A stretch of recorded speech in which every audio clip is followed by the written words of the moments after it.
All right, y'all, welcome. So we got our warm-up started, so let's go ahead and get started with our actual activity. So if you take a minute and go ahead and look at the top of your paper, I put a smiley face because I appreciate all of y'all, and hopefully we have a good attitude when we're going into this, because math can be tough. But look at your color. Some of y'all got a blue happy face, some of y'all got a purple happy face. If you have a blue happy face, can y'all come sit over here? And if you got a purple happy face, can y'all come sit over here? Before we get started with objectives, standards, we'll get into that right now. I want to get into our groups first.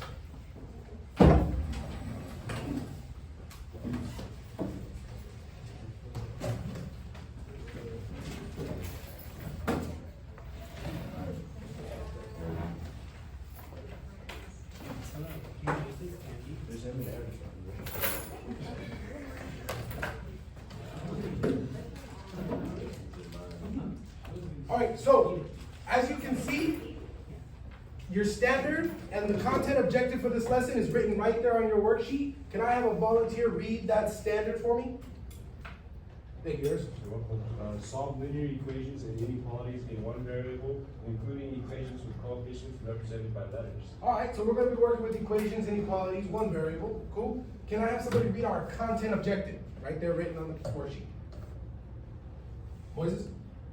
We will be able to use equations and inequalities in practical real-world applications to demonstrate to students how they can apply their mathematical knowledge in realistic scenarios. All right, so we're going to be using equations, inequalities, real-life scenarios. I know a lot of us are like, what is this good for? What am I going to use this for? That's what we're doing today. So, can I get someone to read part A for me? Ernesto, thank you. You are a local rising artist who is constantly having their social media notifications popping off with people wanting you to do commissions for them. With the release of the newest Call of Duty, you decide it's time to start responding to these people and start accepting commissions. The video game is going to cost you $60, so you decide, because art takes a long time, that you only want to do 3 commission jobs. In order to afford the game, how much will you have to charge for each job? Create a tape diagram to represent this situation and then answer the question. Okay, so a couple of things I want us to do. In our groups, I want us to first, let's go through this problem and highlight or underline. You can circle. I want you to annotate the problem and make note of any relevant information that you might need for this. So go ahead and go through the problem with your group, highlight, underline, circle, whatever, put a star next to it, whatever you feel comfortable doing. Any relevant information you might feel comfortable needing in this problem.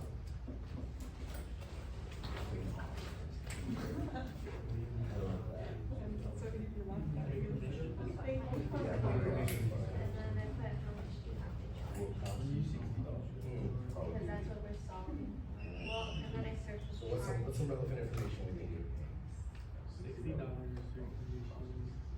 Okay, so we're seeing $60, 3 commission jobs. Numbers, whenever we see numbers in the math problem, I'm always like numbers. Okay, so $60, 3 commission jobs. I like that. You're on the right track. Each job. How many jobs? Yeah. What's some of the relevant information? Like $60, you only have 3 commission jobs. So we have to figure out how much you have to charge for each job in order to make this $60. Okay. This one includes Important information. We'll get into that right now. So, before we get into that, Jay asked a very important question. Jay, can you bring up what you brought up about? I didn't bring it up, but Ricky brought it up. That even though it says it costs you $60, it doesn't include if it includes tax or not. And so we were wondering what to do about that information. Okay, well, spoiler alert, we're gonna get into that into the next problem. But for right now, let's assume that $60 is our total. So for those of us, maybe we kind of forgot how to do tape diagrams, so this is a good warm-up, a good refresher for us. We have our total right here. What do we want to represent our total as? What number, what value represents our total that we're looking to take account for? $60. $60. So $60 right here, we can think of 60 as our total. Now, how many commissions did we want to do? How many jobs did we want to break this up into? 3. Okay. 3 jobs, 3 parts. Now, what was the question asking us? How much do you have to charge for each job? How much to charge for each job? So that is our unknown amount. So each of the 3 jobs is an unknown amount. What is this X? What's the term?